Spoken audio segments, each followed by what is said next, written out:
Thank you so much.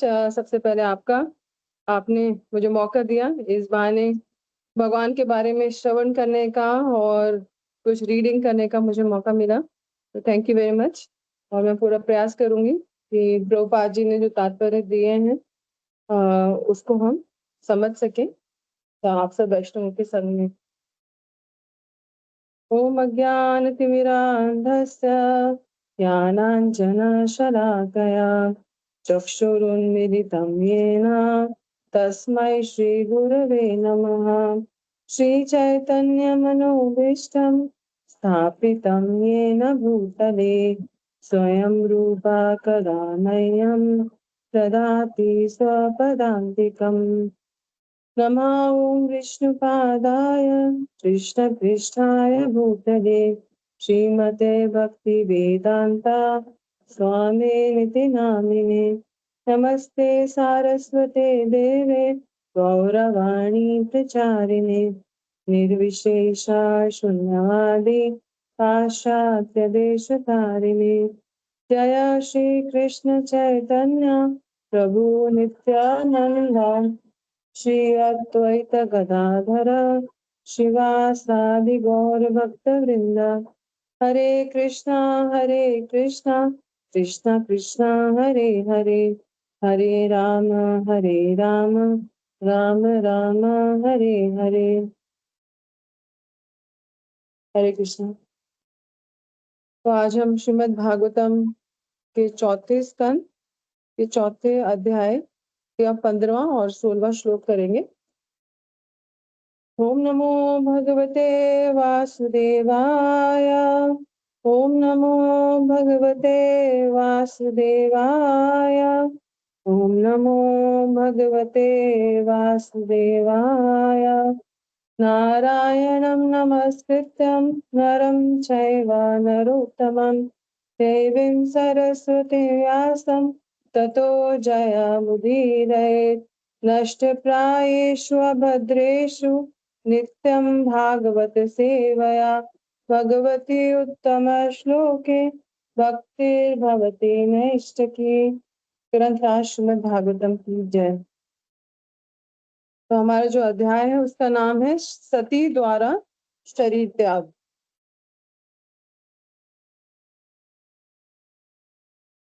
Shloka number 15। यत्पादपद्मं मतामनुलिभिः निवेशितं निषेवितं ब्रह्म निर्वेशितं ब्रह्मरसास्वधादिभिः लोकस्य यद्वेष्टि चार्षितोऽर्थिनि तस्मै भवान् द्रोह्यति विश्वबन्धवे। यत्पाद पद्म, जिनके चरण कमल महताम महान पुरुषों के मना अलिभी मन रूपी भंवरों से निवेशितम संलग्न रहकर ब्रह्म रस दिव्य आनंद या ब्रह्मानंद का आसव अर्थी भी अमृत की खोज में लोकस्य सामान्य जन की यत जो वर्षिति पूरी करता है च तथा आशीषः इच्छाएं अर्थिना ढूंढते हुए तस्मय उस भवान आप द्रुयति द्रोह करते हैं विश्व बंधवे तीनों लोक की समस्त जीवात्माओं के मित्र के प्रति।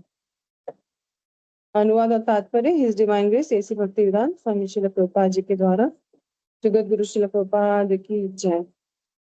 अनुवाद। आप उन शिव से द्रोह करते हैं जो तीन लोकों के समस्त प्राणियों के मित्र हैं। वे सामान्य पुरुषों की समस्त इच्छाओं को पूरा करने वाले हैं और ब्रह्मानंद दिव्य आनंद की खोज करने वाले उन महापुरुषों को भी आशीर्वाद देते हैं जो उनके चरण कमलों के ध्यान में लीन रहते हैं। 16वां का भी हम अनुवाद पढ़ लेते हैं, फिर साथ में दोनों श्लोक कर लेंगे। किंवा अथवा शिव आख्यम, शिव कहलाने वाले अशिवम अशुभ अमंगल ना विदुहु ना नहीं जानते।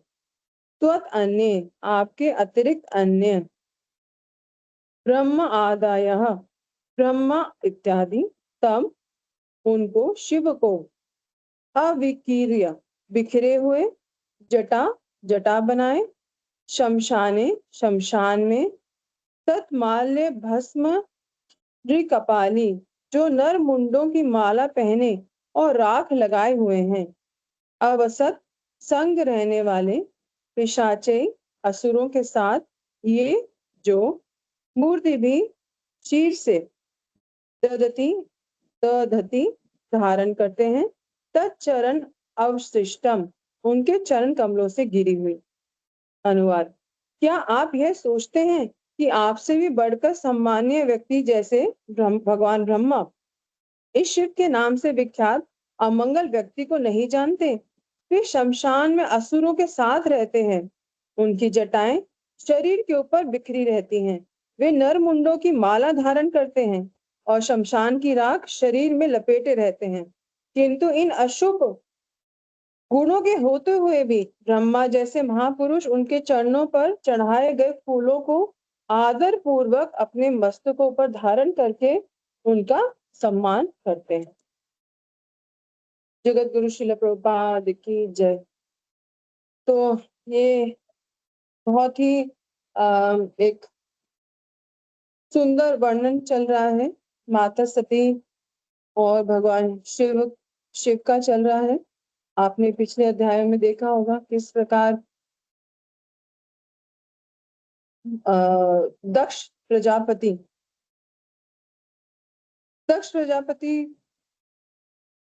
बहुत बड़ा यज्ञ वो कर रहे हैं।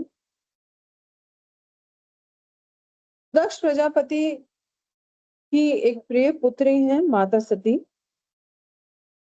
उन माता सती का विवाह ब्रह्मा जी के कहने पे प्रजापति दक्ष ने भगवान शिव के साथ करा तो दिया, मगर उनको भगवान शिव पसंद नहीं थे।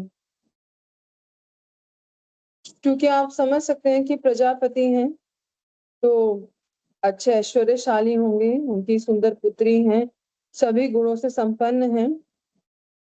और उधर भगवान शिव जिनके बारे में माता सती भी 16वें श्लोक में कह रही हैं कि वो जटाएं धारण करते हैं, शमशान में असुरों के साथ रहते हैं,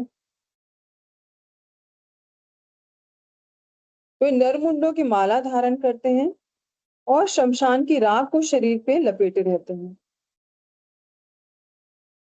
एक भगवान शिव का नाम है अनिकेत। उनका कोई घर नहीं है, उन्होंने कभी घर नहीं बनाया अपना, कैलाश पे रहते हैं।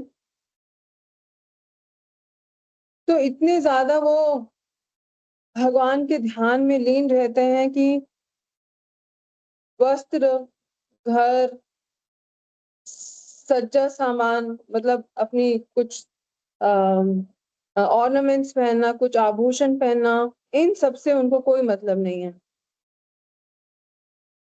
तो इस ऐसे दामाद को पाकर दक्ष प्रजापति खुश नहीं थे। तो इतने महान भगवान शिव को प्राप्त करने के बाद भी दामाद के रूप में उनके मन में उनके प्रति, भगवान शिव के प्रति जो द्वेष है वो बना रहा। हो सकता है कि पहले दिखाया ना हो उन्होंने, मगर मन में अगर हमारी कोई चीज होती है तो वो कभी ना कभी शब्दों के रूप में या हमारे एक्शन के रूप में, हमारी क्रिया या प्रतिक्रिया के रूप में वो बाहर आ ही जाती है।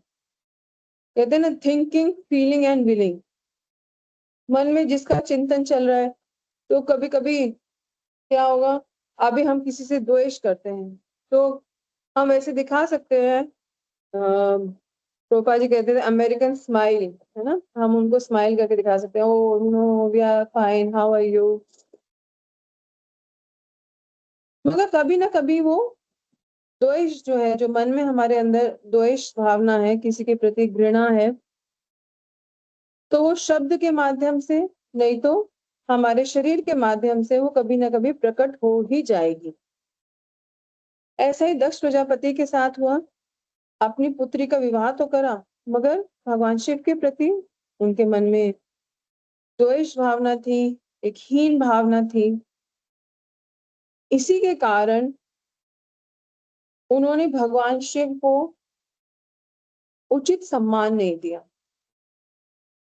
उन्होंने बहुत बड़ा यज्ञ ऑर्गेनाइज किया और उस यज्ञ में सबको इनवाइट किया। भगवान शिव जो है वो हमेशा भगवान के ध्यान में ही लीन रहते हैं, तो भगवान शिव भी थे उधर। मगर उस सभा में जैसे ही दक्ष प्रजापति पधारते हैं, तो बाकी सब देवता, ऋषिगण सब लोग खड़े हो जाते हैं उनको सम्मान देने के लिए। मगर भगवान शिव, ब्रह्मा जी, वो नहीं खड़े होते। तो दक्ष प्रजापति सोचते हैं, ठीक है, ब्रह्मा जी तो हमारे पिता हैं, कोई बात नहीं, मगर रिश्ते में तो भगवान शिव हमारे दामाद हैं, इनको मेरे लिए खड़ा होना चाहिए था। भगवान शिव का ऐसा कोई अर्थ नहीं था कि वो उनका असम्मान करना चाहे, मगर भगवान के ध्यान में लीन थे, उन्होंने ध्यान ही नहीं दिया। ऐसी 2 कथाएं और भी आती हैं, जैसे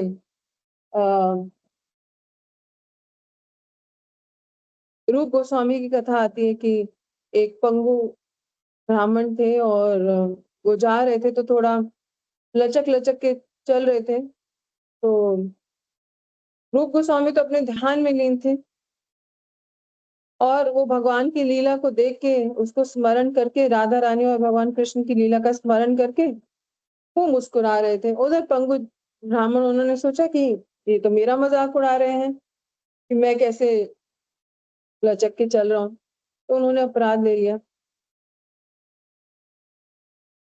इतना होने पर भी, जबकि रूप गोस्वामी ने चाह के कोई अपराध नहीं किया, मगर फिर भी क्योंकि उन्होंने अपराध ले लिया तो उनको लीला स्मरण बंद हो गया। रूप गोस्वामी को भगवान की लीला का स्मरण ही नहीं हो रहा, उनके दर्शन ही नहीं हो रहे हैं।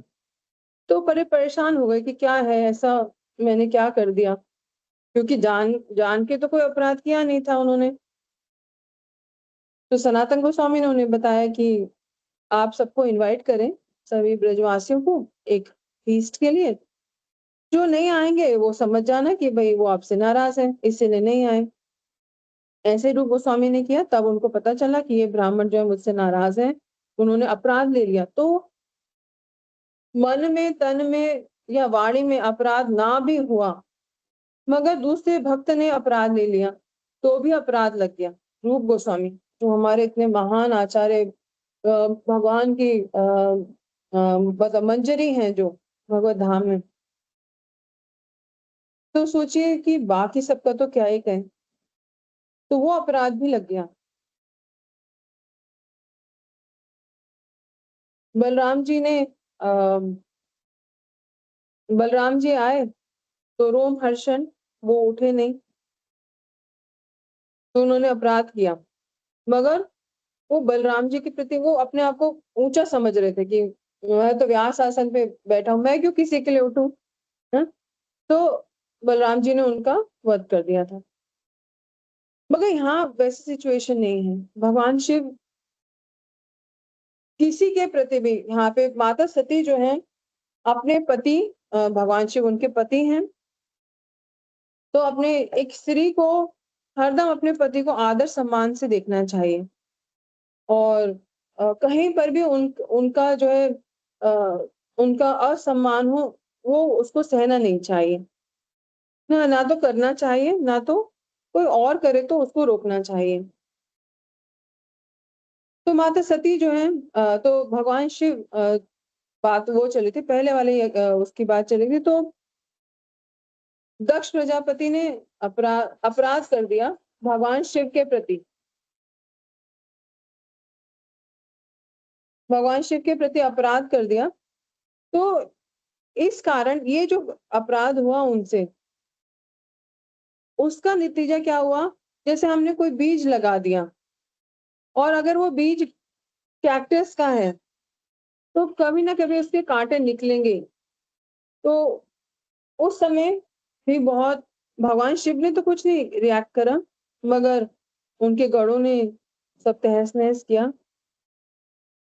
भगवान शिव आगे जाके आगे दोबारा दक्ष प्रजापति जो है वो एक यज्ञ करना चाहते हैं। इस बार उन्होंने भगवान शिव को इनवाइट ही नहीं किया। ना तो माता सती को उन्होंने इनवाइट किया। अब क्या होता है, माता सती देख रही हैं, वो बैठी हैं भगवान शिव के साथ और देख रही हैं कि सभी देवता और उनकी पत्नियां, सब गंधर्व, सब लोग जो हैं वो जा रहे हैं आकाश मार्ग से अपने-अपने विमानों पे बैठ के, और सब लोग बहुत सजे-धजे हैं, बहुत सुंदर बन के जा रहे हैं। तो उनके मन में ये बात आ गई कि बेटी के लिए क्या है, बेटी को इनवाइट करें ना करें, कई जगह ऐसा है जहाँ पे कोई इनवाइट ना करे तो भी हमें चले जाना चाहिए। जैसे मंदिर में कोई प्रोग्राम है ना? या हमारे गुरु गुरु महाराज आ रहे हैं, तो हमें ये नहीं कि कोई हमें इनवाइट करेगा, आप आओ, ये जन्माष्टमी है। नहीं, हमें तो खुद ही जाना चाहिए। अरे भगवान का मंदिर है, वो तो सबका है, हमारे गुरु महाराज सबके हैं, तो सबको खुद जाना चाहिए और जाके पूछना चाहिए कि हम क्या सेवा करें। उसके लिए इन्विटेशन का वेट नहीं करना चाहिए। तो उन्होंने सोचा कि ये तो मेरे पिता का घर है, मुझे मुझे क्या ही करना, मतलब मुझे इन्विटेशन की कोई ज़रूरत नहीं है। मुझे इन्विटेशन की कोई ज़रूरत नहीं है, तो उन्होंने अपने पति के मना करने पे भी, भगवान शिव के मना करने पर भी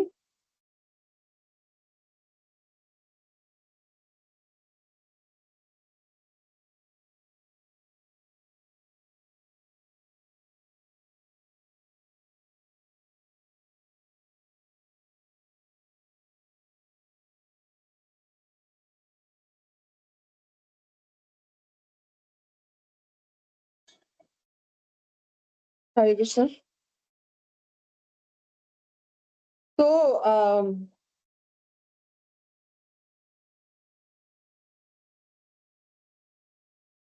फिर भी वहाँ पे जाती हैं, और वहाँ पर जाकर जब वो देखती हैं कि उनके पिता ने उनका कोई स्वागत नहीं, कोई सम्मान नहीं, माता और बहनें तो उनको देख के मुस्कुराई, मगर कोई ऋषिगण, कोई देवतागण दक्ष नाराज़ ना हो जाएँ इसीलिए कोई भी उनको सम्मान नहीं देते हैं। तो उनको बहुत बुरा लगता है। फिर वो देखती हैं कि उनके पति के लिए आसन कुछ यज्ञ का भाग भी नहीं रखा गया, तो वो बहुत उनको दुःख होता है इस बात का। अपने सम्मान, असम्मान वो इतना महत्वपूर्ण नहीं था। वो चाहती थी कि अपने पिता को समझाएँ कि वो जो कर रहे हैं ये वैष्णव अपराध जो है आगे जाके उनके लिए बहुत बड़े दुःख का कारण बन सकता है। 6 प्रकार के वैष्णव अपराध हैं: हन्ति, निन्दति, वैद्वेष्टि, वैष्णवनाभिनन्दति, अम, नाहर्षं दर्शने पत्नानिषत्। तो हन्ति, निन्दति, किसी को मारना, किसी वैष्णव की निंदा करना, उनसे द्वेष रखना। तो मारा तो नहीं, मगर क्या है, द्वेष रख रहे हैं भगवान शिव के प्रति। उन भगवान शिव के प्रति जिनके बारे में माता सती इसमें कहती हैं कि उनका तो कोई भी उनके प्रति, अब मतलब वो सबके मित्र के समान है ना? महान से महान व्यक्ति हो, या तो कोई कामी व्यक्ति हो, या मतलब मटीरियलिस्ट जिसको हम कहते हैं, वो भी व्यक्ति हो, तो भी हर कोई भगवान शिव को अपने मित्र के रूप में मानता है।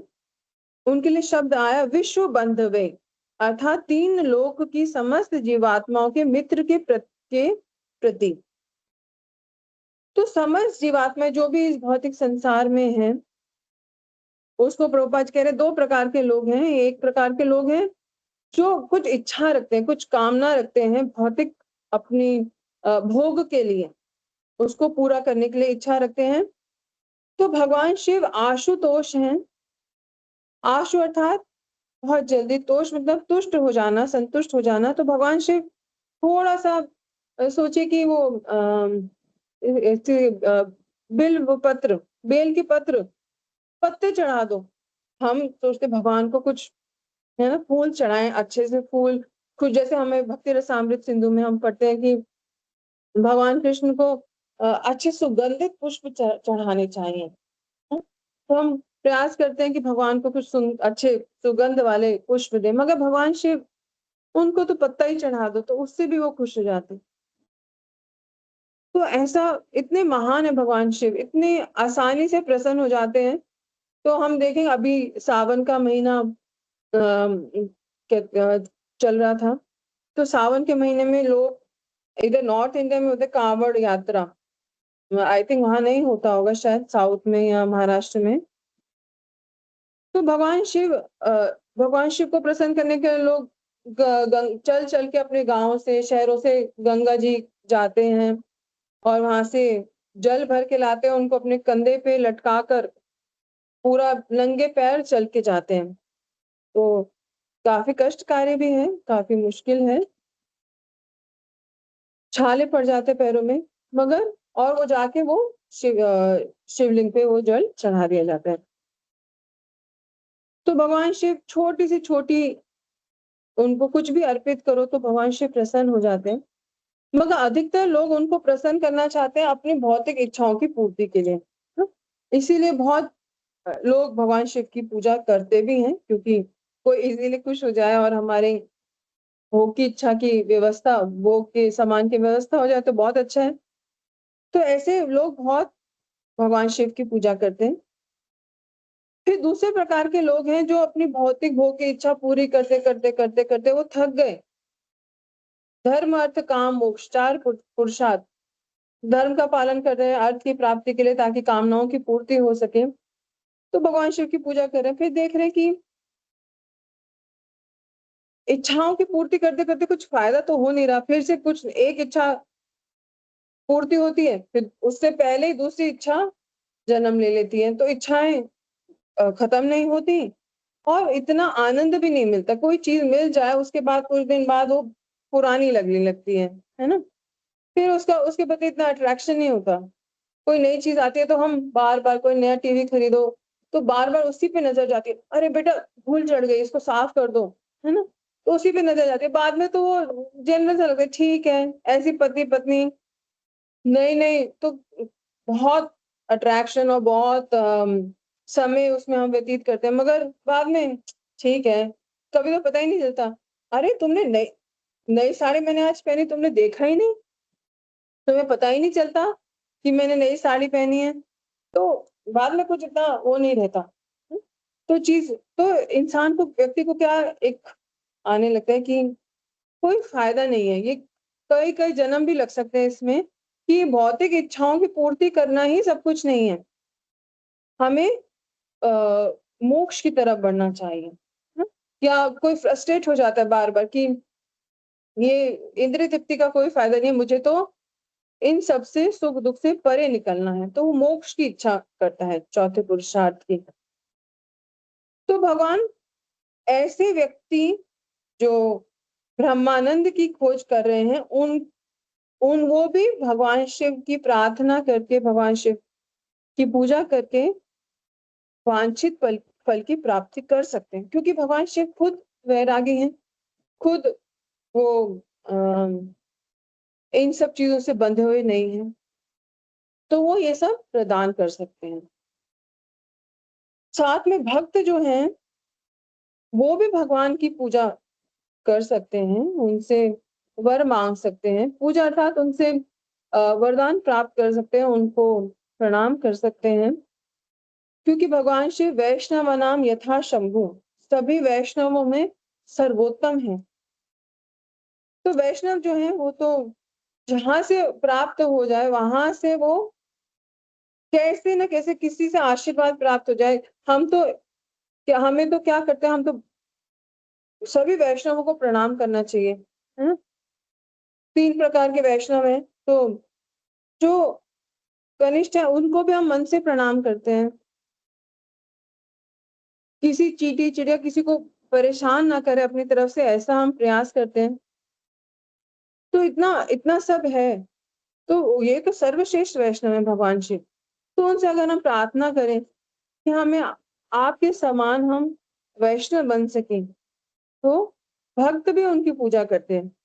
हम जाएंगे इधर, आप लोग वृंदावन या ब्रज में गए होंगे, तो भगवान शिव जो हैं क्षेत्रपाल के रूप में सब जगह भगवान शिव का आपको मंदिर मिलेगा। तो भगवान भक्त भी भगवान शिव से प्रार्थना करते हैं भगवान कृष्ण का प्रेम प्राप्त करने के लिए।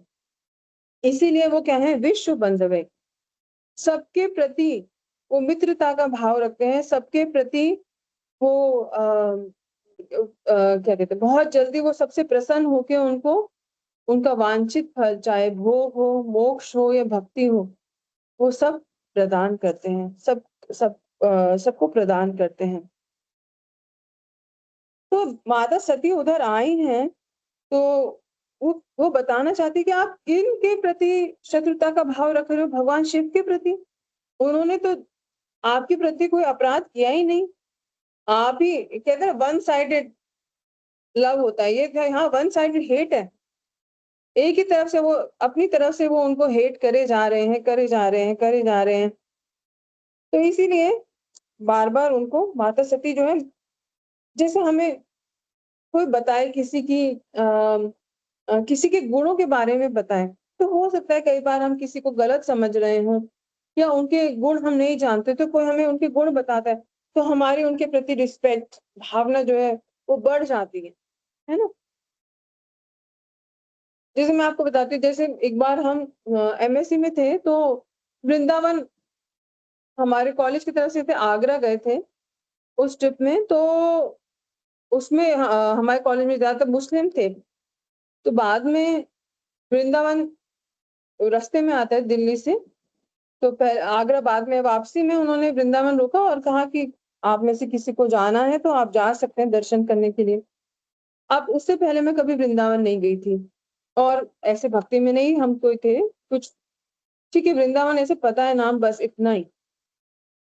तो हाँ, मुझे ये भी नहीं पता कि कौन से मंदिर में हम गए और क्या देखा, कुछ भी स्मरण नहीं है, कुछ भी नहीं। बस ठीक है, कुछ देखा, कुछ प्रसाद था वो लिया और फिर आ गए, बस में आ गए वापस।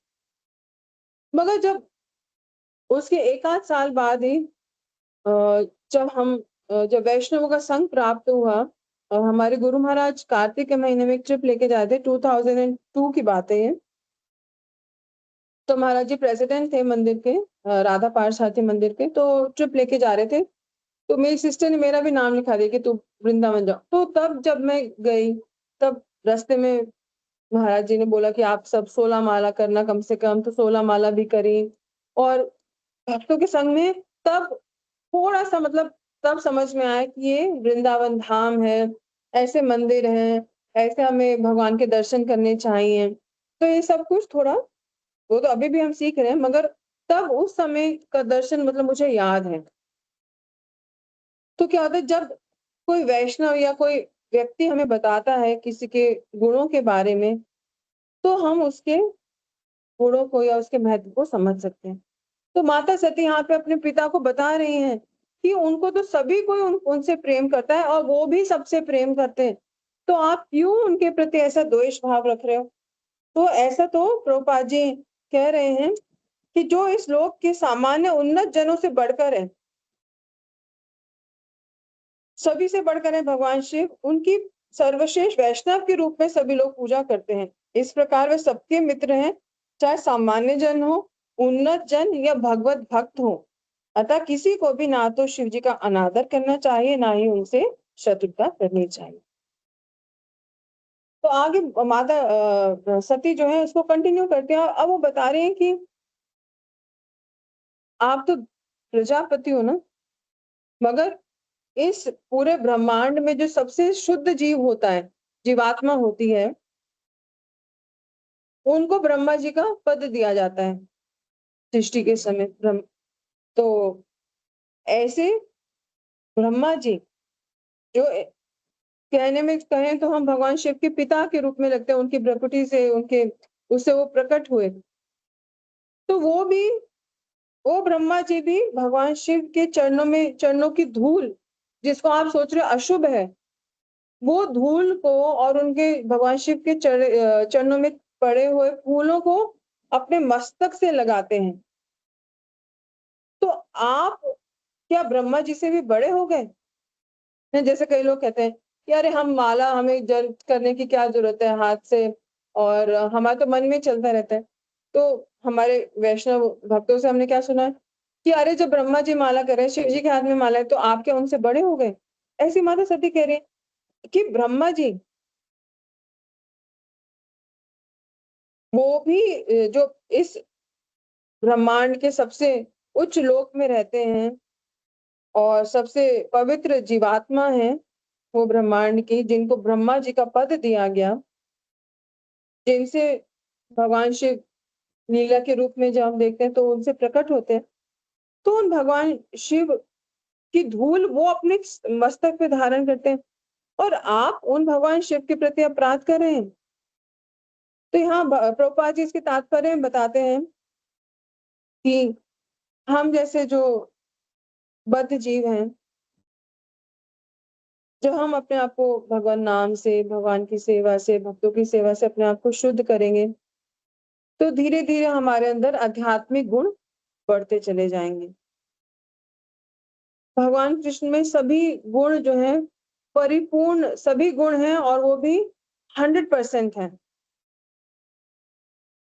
मगर बाकी जो सब जैसे हम जाएं भगवान विष्णु, तो उनके अंदर 4 गुण कम हो जाते हैं।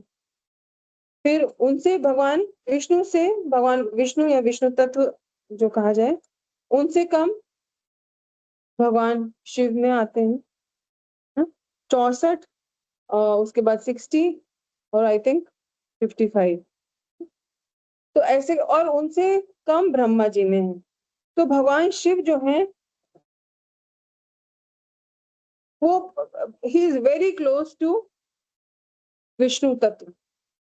तो अलग अलग प्रकार के तत्व हैं और विष्णु तत्व अलग हो गए, शिव तत्व अलग और जीव तत्व अलग। तो शिव जी ना तो ब्रह्मा जी की तरह जीवात्मा है और दक्ष प्रजापति वो भी एक जीवात्मा ही तो है। तो आप सबसे ब्रह्मा जी से भी उत्तम उनका स्थान है। कोई भी शिव नहीं बन सकता, कोई हम में से कोई भी ब्रह्मा बन सकता है, या हो सकता है हम ब्रह्मा जी की पदवी से नीचे गिरे हों और बनना चाहे तो बन भी सकते हैं, मगर कोई भगवान शिव बन नहीं सकता। तो ऐसे भगवान शिव को ब्रह्मा जी भी उनकी पूजा कर रहे हैं, उनकी धूलि को उनको सम्मान दे रहे हैं और आप उनका अपमान कर रहे हैं। सबके एक होता है अपमान, चलो अकेले में कुछ बोल दिया, मगर नहीं, आप सबके सामने आप उनके लिए कुछ ये भी नहीं रख रहे हैं, यज्ञ का भाग भी नहीं रख रहे हैं, इनवाइट भी नहीं उनको किया है। तो ये इसका मतलब कई बार होता है हम भूल गए, चलो गलती से हम किसी को इनवाइट करना भूल गए, मगर आपने तो उनके लिए यज्ञ का भाग भी नहीं रखा। इसका मतलब आप जान के अपराध कर रहे हैं, इतना बड़ा आप अपराध कर रहे हैं भगवान के प्रति। तो और उनके बारे में और क्या बता रही हैं माता सती कि वे शमशान में असुरों के साथ रहते हैं, जटाएं शरीर के ऊपर बिखरी रहती हैं। तो जिनको किसी ने नहीं लिया, भूत प्रेत गण, उनको भी भगवान शिव ने एक्सेप्ट किया। इतने कहते हैं ना पतित पावन, जो सबसे गिरे हुए जीव है उनको भी उद्धार करते हैं।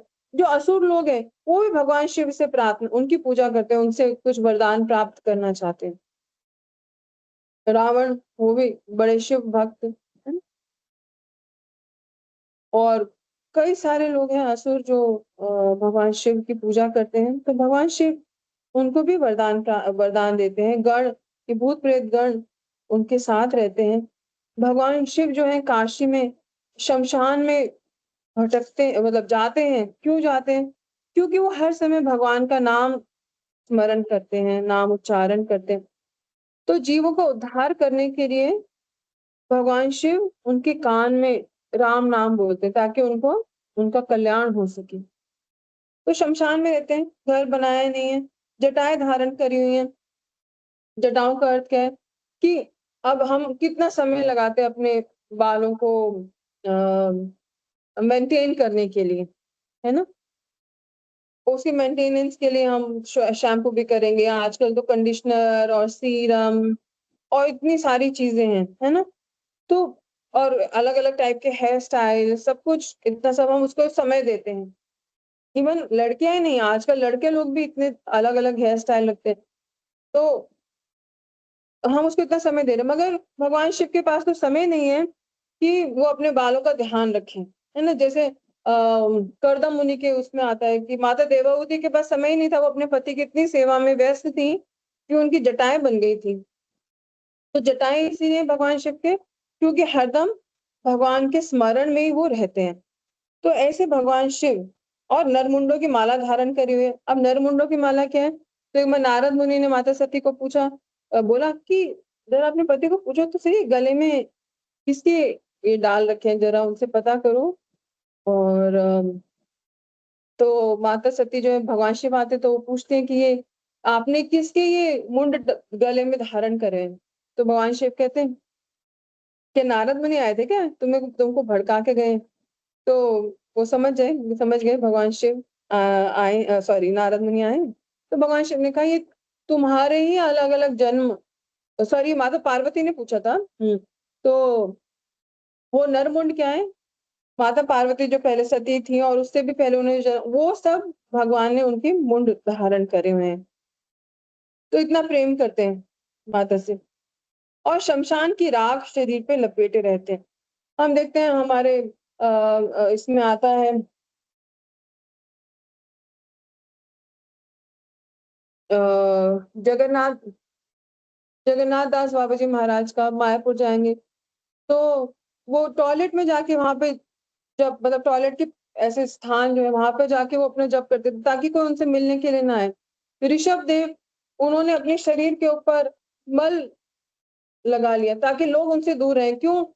वो वो नहीं चाहते कि उनका कुछ सम्मान हो। उनको सम्मान देके कई बार होता है हमें ज़्यादा सम्मान मिलता है तो हमारा पतन हो जाता है। तो वो कोई सम्मान नहीं चाहते। वो चाहते हैं लोग जो है दूर रहें और केवल जो जिनकी दृष्टि इन चीज़ों से उठी हुई है, केवल वो ही उनके पास आएँ। तो ऐसे जो है भगवान शिव जो हैं, वो भी शरीर पे राख लपेटे हुए हैं। तो देखने में लगेगा कैसे अशुभ व्यक्ति हैं, उनको देख के इंसान डर जाए, मगर नहीं, माता हमारे अब जन्माष्टमी आने वाली है, तो हमारे भगवान कृष्ण की लीला में भी जब भगवान प्रकट हुए, तो भगवान शिव उनका दर्शन करना चाहते हैं, बाबा के रूप में आए और माता यशोदा तो देख ना, ना, ना, ना, ना, ऐसा रूप देख के मेरा बच्चा तो डर जाएगा। मैं ऐसे हम तो सब सुंदर, है ना? वृंदावन में सब सुंदर हैं, सब सुंदर गोपियाँ, गोप, तो मेरे बच्चे को तो यही सब देखने की आदत है, तुम बाबा कहाँ से आ गए? नहीं, तो ऐसे भगवान शिव जो हैं, भगवान का दर्शन करना चाहते हैं, वो भगवान शिव का अपमान इनके पिता कर रहे हैं।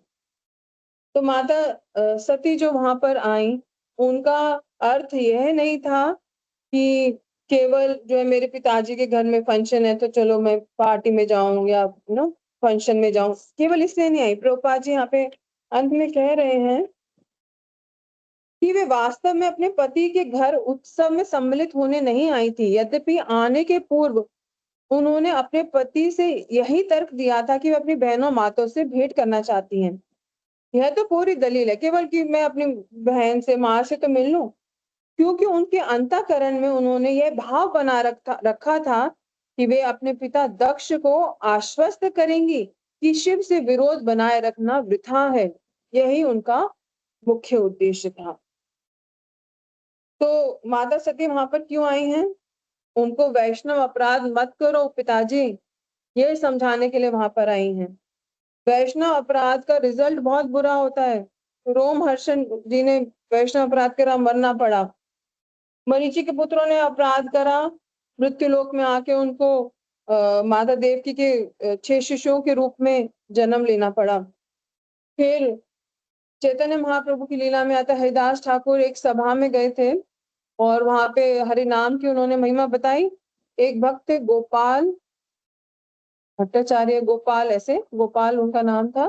तो उन्होंने अपराध कर दिया कि अगर तुम्हारा सही नहीं निकला कथन शास्त्र के आधार पे, तुम्हारी नाक काट दूंगा। और हुआ क्या?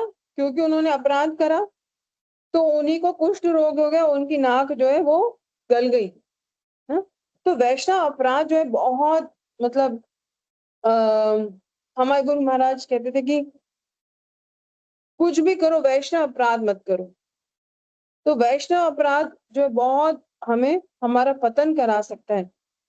तो वो ऐसे वैष्णव नाम यथा शंभु, भगवान शिव जो उनके पति भी हैं और सभी के द्वारा सम्मानीय हैं, ऐसे अपने भगवान शिव के प्रति दक्ष प्रजापति को समझाना चाहती थी ताकि वो उनसे द्वेष छोड़ दें, और यही उनका मुख्य उद्देश्य था। मगर अंत में प्रभुपाद जी कहते हैं कि जब वे अपने पिता को समझा पाने में असमर्थ हो गई, तो उन्होंने पिता द्वारा प्रदत्त शरीर को, कि ये शरीर दक्ष प्रजापति आपके द्वारा दिया हुआ ना, मैं इस शरीर को धारण नहीं करना चाहती। आप मेरे पति के प्रति इतना द्वेष रखते हैं, तो ये शरीर आपने ही दिया ना, मैं इस शरीर का भी त्याग कर दूंगी। और भी बहुत सारे कारण हैं, प्रभुपाद जी इसके तात्पर्य में बताएंगे कि क्यों उन्होंने शरीर त्याग किया। आपको आगे क्लासों में सुनेंगे आप। या अलग अलग कोई हमसे वैष्णव अपराध हो जाता है, कोई हमारे सामने वैष्णव की निंदा करे तो हमें क्या करना चाहिए। तो माता सती ने उनमें से चुना कि मैं अपना शरीर त्याग देती हूँ। हमारे लिए ये है कि भाई उस स्थान को छोड़ के चले जाओ, या सुनो ही मत कि हमें नहीं सुननी किसी की निंदा, आई एम लिटिल बिजी, मैं बिजी हूँ, वहां से चले जाओ। तो मगर माता सती ने अपना देह त्याग किया। ये प्रभुपाद जी कह रहे कि ये आगे श्लोकों में हमको मिलेगा, तो आगे की क्लासों में हम इसको सुन सकते हैं।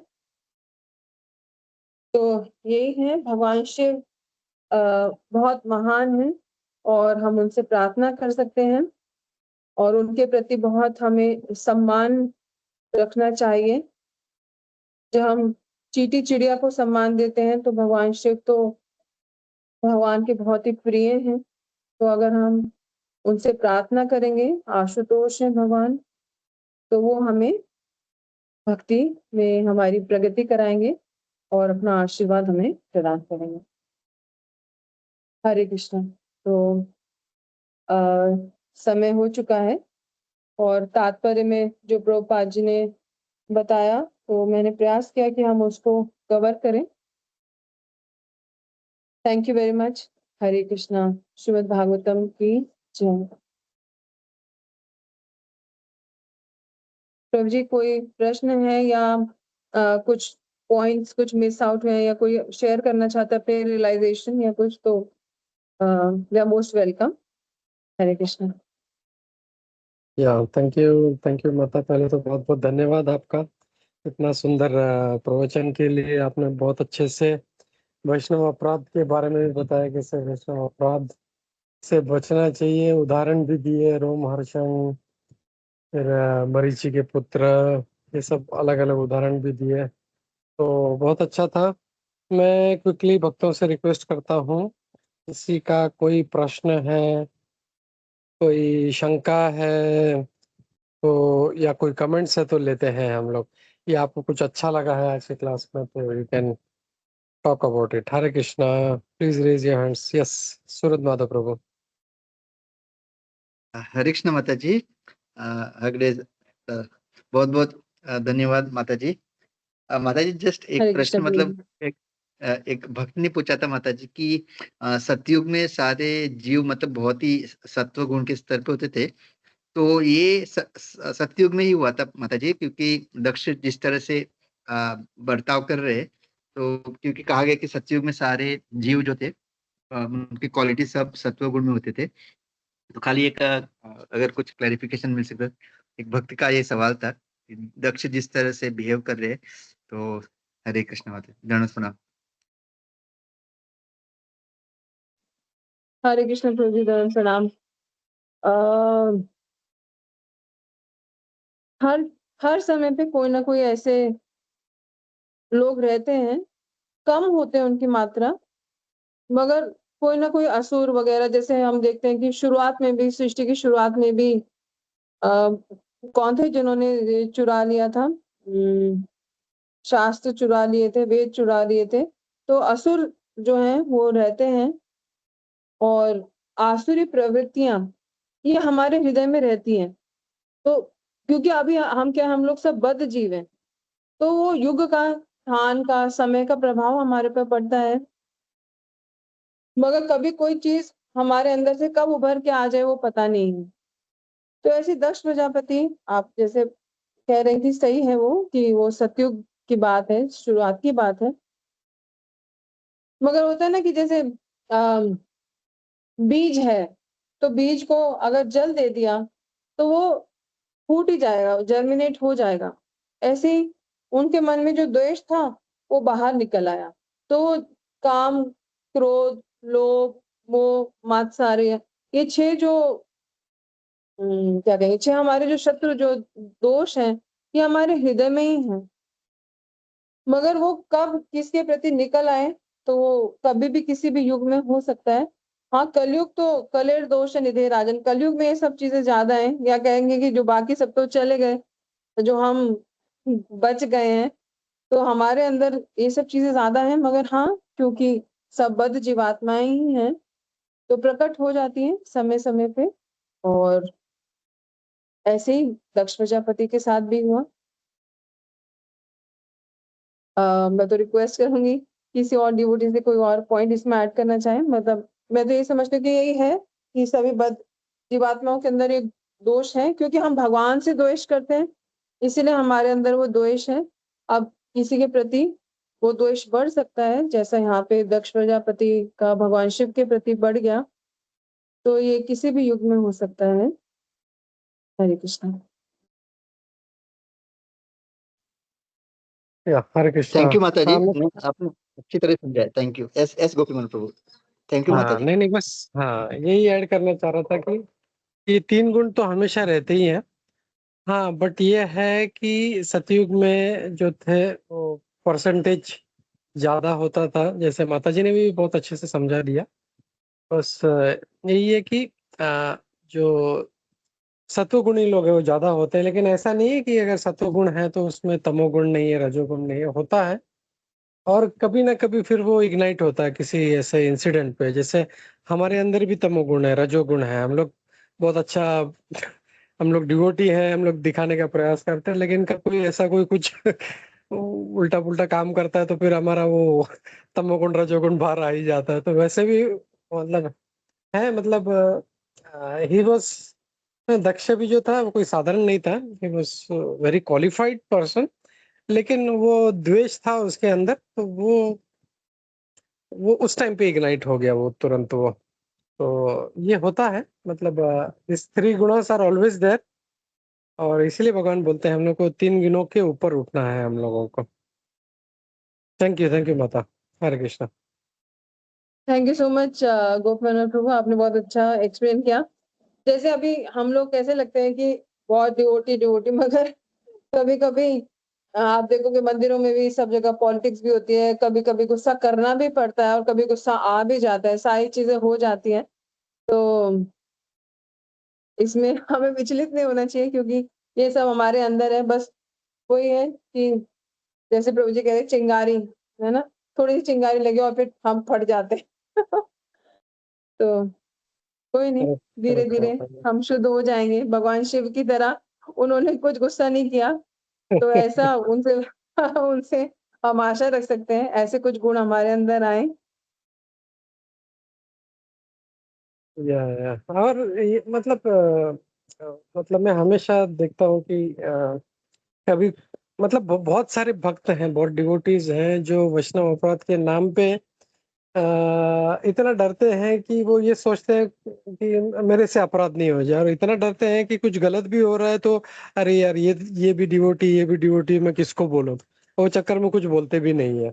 तो again that becomes an offence, वो भी उस पाप के भागी बन जाते हैं, उस अपराध के भागी बन जाते हैं। तो या कि हाँ कभी कभी देखते हैं 2 भक्तों में मन मुटाव है, तो बहुत से लोग विचलित हो जाते हैं, अरे यार ये यहाँ पे भी ऐसे ही हो रहा है, ये लोग भी भक्त हैं, ये लोग भी लड़ाई कर रहे हैं, ये लोग भी झगड़ा कर रहे हैं। तो ऐसा नहीं है कि इसी हमको पूरा पिक्चर पता नहीं होता।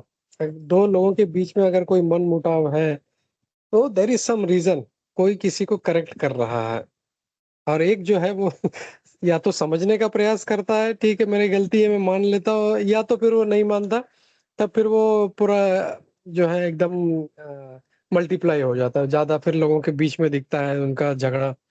तो हमको ये समझना चाहिए कि बस हाँ, ये जो है इस भौतिक जगत का ही एक भाग है, और इसमें हम लोगों को मतलब ये देखना है कि अगर कुछ हो रहा है ऐसा तो हमको विचलित नहीं होना, जैसे माताजी ने बहुत अच्छे से कहा, हमको विचलित नहीं होना है। जो चल रहा है सब भगवान की इच्छा, भगवान ही ठीक करेंगे। अगर मैं उसमें कुछ कंट्रीब्यूट कर सकता हूँ, अगर कुछ समझाने का प्रयास कर सकता हूँ तो करना चाहिए, नहीं है तो छोड़ देना चाहिए। हरे कृष्णा। हरे कृष्ण। या थैंक यू प्रभु जी। एक विनती माता जी ने हैंड रेस किया। विनती माता जी, हरे कृष्णा। हरे कृष्णा माता जी, दंडवत प्रणाम। हरे कृष्णा प्रभु जी, दंडवत हरे प्रणाम। कृष्ण माता जी, दंड प्रणाम। बहुत सुंदर आपका लेक्चर था माता जी। उसमें एक जो आपने लिया था कि रूप गोस्वामी का, कि वो अपने लीला में थे और मतलब उसमें अपने ध्यान में थे और वो उसमें मुस्कुरा रहे थे, लेकिन किसी ने अपराध ले लिया। तो अब ये वाले ऐसे वाले जो हमें सुनने को मिलते हैं, तो उससे हमें मतलब क्या सीख लेनी चाहिए, क्योंकि ये तो फिर बहुत ही अब रूप गोस्वामी तो इतने महान थे, और उनके सनातन गोस्वामी भी, कि उन्होंने सारे पूरे वृंदावन को इनवाइट कर लिया, और फिर उसमें जो नहीं आया तो ये वाली चीजें, और तो ये सब सुन के ये लगता है कि ये तो बहुत डिफिकल्ट है, कि मतलब हमारा इंटेंशन भी नहीं है और हम कुछ कर भी नहीं रहे हैं, बिना किए ही अपराध कोई ले ले रहा है और उसका भी रेपरकशन आएगा। तो ये थोड़ा सा इसमें क्या, फिर हमें हमें क्या सीख लेनी चाहिए इस? हरे कृष्णा विनती माता जी। बहुत अच्छा आपका ये पॉइंट आपने रेस किया है, क्योंकि हमें बहुत केयरफुल एक तो होना चाहिए अपनी डीलिंग्स वैष्णवों के, जब हम समाज में हो तो हमारी डीलिंग्स में हमें बहुत केयरफुल होना चाहिए। And I will also take this opportunity, हमारे महाराज ने, गुरु महाराज जी ने कुछ समय पहले ही शरीर त्यागा है, तो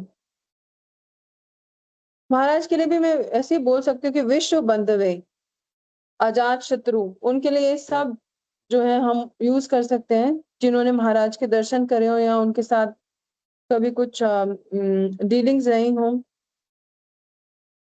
बहुत खुल के तो नहीं बता सकते, मगर आप सब जानते हैं कि ऐसा होता है कि जब महाराज प्रेसिडेंट थे तो कुछ कुछ पॉलिटिक्स, और कभी बड़े बड़े लेवल पे भी पॉलिटिक्स ऐसे हो जाती है, मगर महाराज ने किसी के भी प्रति अपराध नहीं रखा।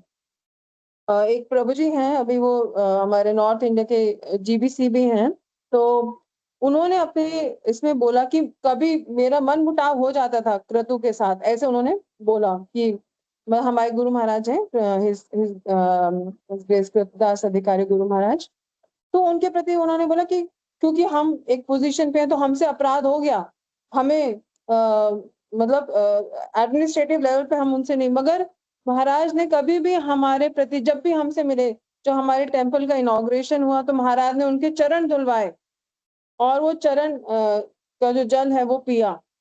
तो ये है एक वैष्णव। तो हमें कैसा पता चलेगा?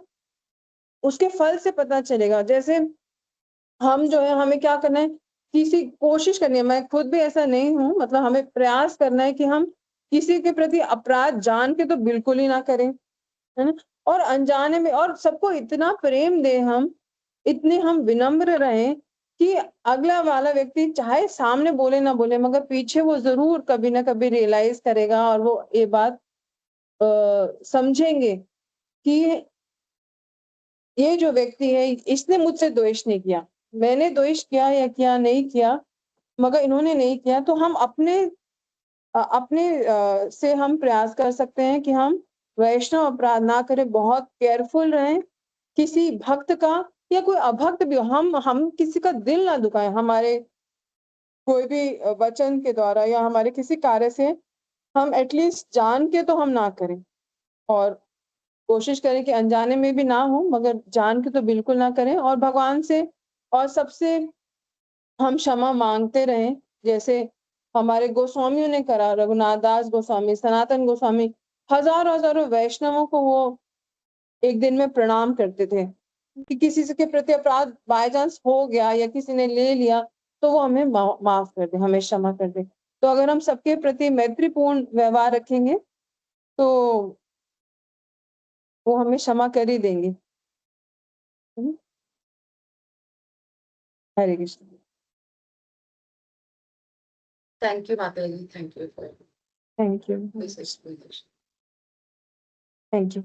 या हरे कृष्णा। बहुत बहुत सुंदर प्रश्न था और बहुत अच्छे से आपने उसका उत्तर भी दिया माता कि हम लोगों को बहुत ही ये ना जो हमारा डीलिंग्स है वैष्णव के साथ में बहुत अच्छा होना चाहिए। जैसे आपने हिज ग्रेस ऋतु महाराज जी का भी जो आपने उदाहरण दिया, तो ये मतलब हम लोग जानते हैं कि हाई लेवल पे भी अलग अलग तरह से कुछ ना कुछ हम लोग उसमें सोचते भी नहीं, वो मतलब वो चलता रहेगा वो, और वो हल भी होता रहेगा।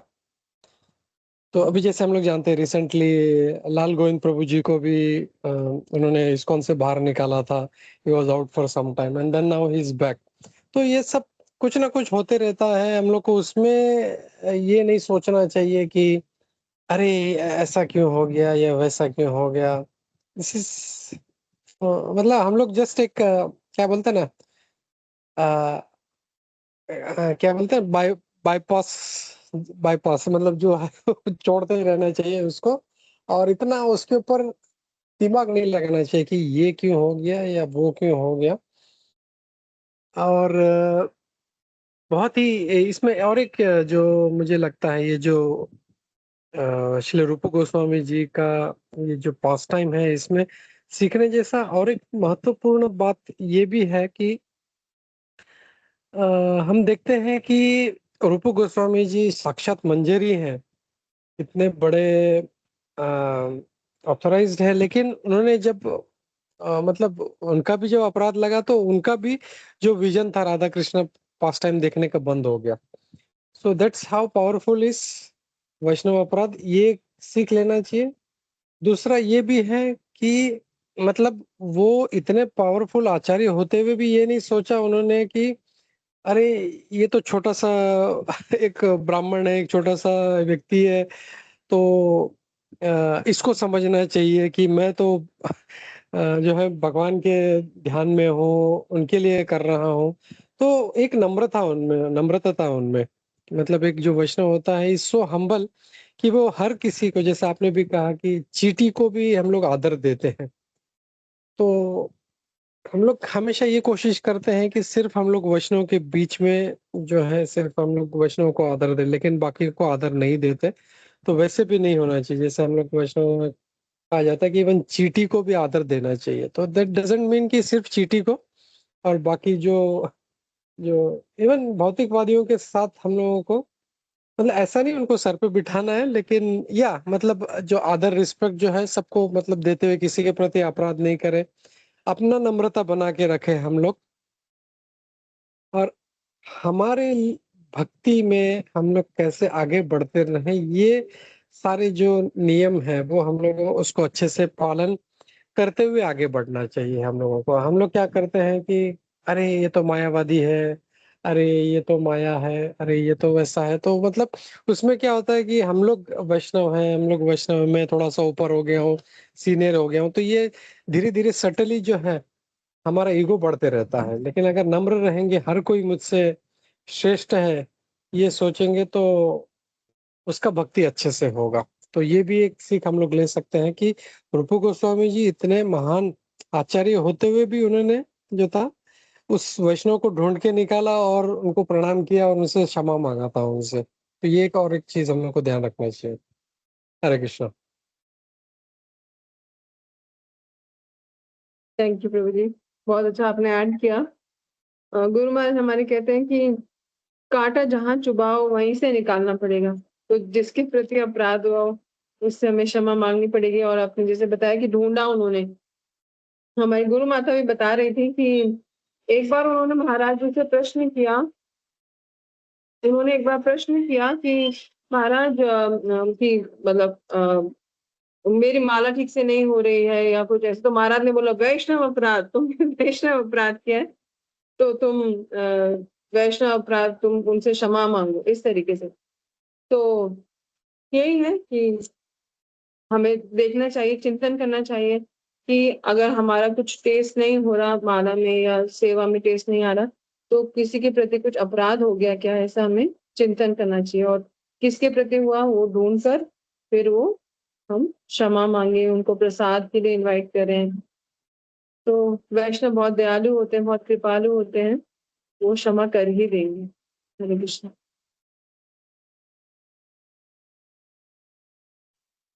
थैंक यू माता।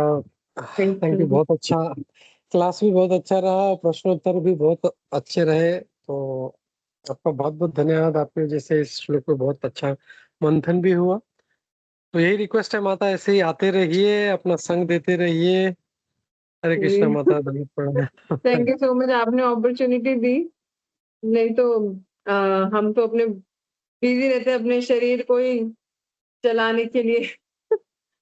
तो आपने भगवान के भक्तों का संग दिया, उसके लिए बहुत बहुत धन्यवाद।